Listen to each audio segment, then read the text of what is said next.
Today is Persian New Year, so to all my Persian brothers and sisters out there, Eid Shama Mubarak, and anyone else who's celebrating Nowruz, Happy Nowruz.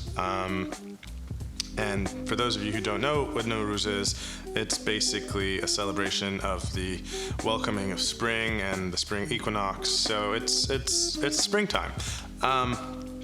But today I'm going to go meet up with someone in the Tesla community named Wade. I met Wade a while back during the early days of the pandemic when I was doing face shields. I shipped him a couple of face shields, and I think he's a frontline worker. He needed some, so I just helped him out. But it turns out that he's traveling. He's doing a road trip right now, and he's in my area, so we're gonna meet up and grab lunch. I'm not quite sure what's in store.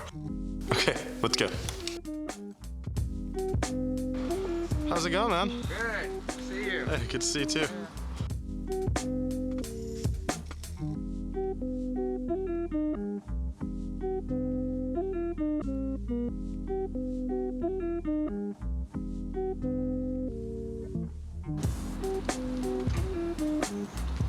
Hey, what's up, man? How you doing? Good. Can we could just sit here? Is that how it works? Hang out here and have a conversation. Okay, cool. So, what brings you out here? What are you doing here? Yeah, I love doing road trips, for one, but also with my work, I get to take off and do some out-of-state work. So I did a little short contract for 2 months, and up in Washington State. Now I'm headed back to Tucson. Nice. But in between working, I also take off just on massive road trips and go places. I love coming through California because some of my favorite people in the Tesla community are here in California. And I'm fortunate this time I get to meet you. I've been following you for like several years now on Twitter, but have not had a chance to meet you. I've met everyone else, it seems like. So it's an awesome trip this time. Nice. Well, I'm excited you're here, man. I mean, I've seen your stuff a lot online, and even some of the things I wasn't sure it was you, now I found out it's you. So that's pretty wicked. Where were you traveling from right now? Like, you're on a road trip currently, yeah? Yeah, so I just finished a job. I was working in between a couple towns in eastern Washington and eastern Oregon, up there along the Columbia River.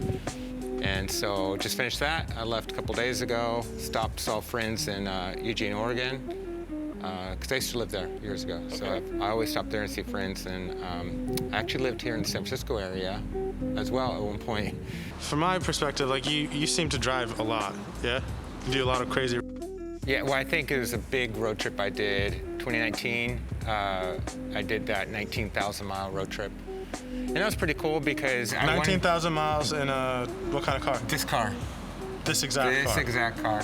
I wanted to drive And the 12. what is this car? What trim is this? Model 3 Performance. Yeah, so I wanted to go to geographic extreme points to try to put this car in crazy places and places where nobody's taken a Tesla. So I started out, southernmost point in the continental U.S. is Key West, Florida. And then from there, I drove to the easternmost point, which is Lubec, Maine. And they actually have the geographic northeasternmost point is Madawaska, Maine. But you have to get creative because there's no way I can make it, even with the full charge, from Lubec, Maine to Madawaska, Maine. But if I went over into Canada, there's a Tesla supercharger up along the way there. Then I was able to go up, dip back down to Madawaska to hit that point. Because right now you have to get creative with the charging network and where to charge. That's pretty cool. And then from there I just went west, went through the Canadian Rockies, which is always beautiful up through there. Love that area. And then went all the way up through the Yukon, northern Alaska. And probably the scariest thing, people talk about having range anxiety. Well, up there, it's like you're really far from like places to plug into. And you know, when you have like lots of rain, so the rain slows you down, muddy roads slows you down, and yeah, I just wasn't getting the range I expected. So I rolled up to the maintenance camp and I had 0% battery charge, and that was scary because when you think something's going to happen, you want to hurry up and get there because every minute you have all this anxiety, but you have to do the opposite. You have to drive really, really slow. So I went I don't know, like 20 miles an hour a lot of times. And I was going really slow trying to conserve that energy so I could make it. And I rolled in 0% battery charge. I just barely made it. Was that the scariest moment of your drive? As far as running out of power, I thought I was going to run out. What was the scariest moment of that 19,000 mile trip? Probably up there in the Arctic, where I thought. So after that, I made it there. I thought it's okay. Then I was going to go up to the Arctic Ocean, and I started going, and I probably could have made it. I went really close. I got up to Adigan Pass, way up in the Brooks Range. So I'm hanging out in the Arctic tundra up there in the middle of nowhere. And I started looking at it. The temperatures were colder, so you don't get as much range. And I just thought to myself, do I want to risk it? How much of a risk do I want to take? If this had extra range in it, I probably would have done it. But the other part of me, I had been up there before, and everything after the Brooks Range is boring. What would you do? What would you do if you ran out of power near the Arctic? Would just wait until somebody came along. Were there people along there? Yeah, because they supply there's trucks that supply the oil fields up there. Okay. Yeah. So, absolutely incredible. During this 19,000 mile trip, what percentage of the time would you say you supercharged, and what percent of the time were you just plugged into regular outlet? Maybe 50% was supercharging.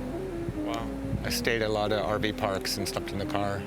So how do you find time to get away from work to do all these road trips? What do you do? I've mostly done either contracts where I will do a short term and the contract's over, I don't have to work. What kind of work?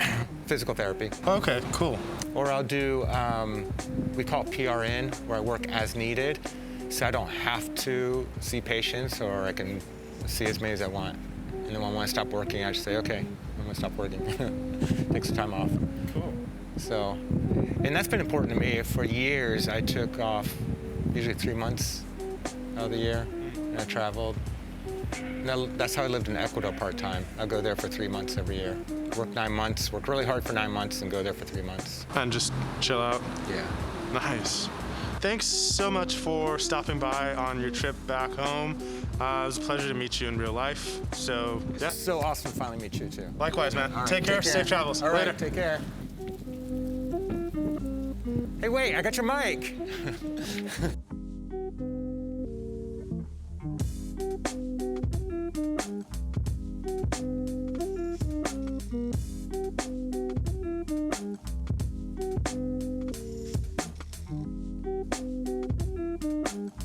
Okay, so I just got back from hanging out with Wade, and he's traveled 19,000 miles all over the United States on the far corners, and he's even been to the Arctic and Alaska, and that's pretty remarkable. And he did this all solo while sleeping a lot in the car and while charging in RV spots, like charging in campsites and superchargers. So that's super remarkable. I'll put a link to his YouTube channel below. Thank you guys so much for tuning in. If you like this video, please gently tap that like button, and I'll see you tomorrow.